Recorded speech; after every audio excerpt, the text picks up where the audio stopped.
15 August అది మనకి స్వాతంత్ర దినం. కానీ అది పండగలా చేసుకుంటున్నామా లేకపోతే విషాదమా? ఈ రెండూ కాకుండా ఒక సెలవు దినమా? దీని మీద సమగ్ర విశ్లేషణ చేయడానికి మనతో ఉన్నారు తెలంగాణ బీజేపీ సీనియర్ నాయకులు శంకరొళ్ళ రవికుమార్ గారు. నమస్తే రవికుమార్ గారు. నమస్తే వాసు గారు. విషాదమా పండగ అది? నా ఉద్దేశంలో మాత్రం ఖచ్చితంగా విషాదమే. అది ఒకవేళ సంపూర్ణ స్వతంత్రం అయి ఉండింటే, అవిభాజిత భారతదేశం అయి ఉండింటే ఖచ్చితంగా అది పండుగ అయ్యేది.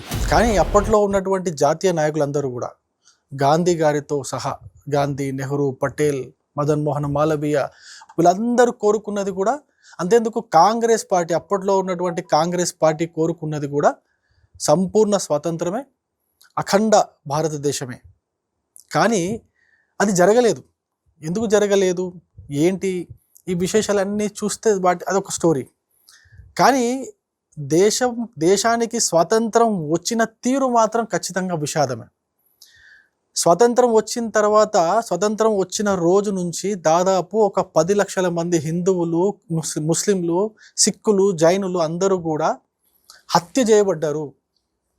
వాళ్ళ యొక్క స్థలాలని, వాళ్ళ యొక్క ఇళ్ళని, వాళ్ళ యొక్క పొలాలని, వాళ్ళ యొక్క వ్యాపారాలని, వాళ్ళ యొక్క జ్ఞాపకాలని వాటన్నిటినీ వదులుకొని అనాథల్లాగా వేరే వేరే ప్రాంతాలకు వలసపోవాల్సినటువంటి, శరణార్థులుగా వలసపోవాల్సినటువంటి పరిస్థితి ఈ దేశంలో ఏర్పడింది.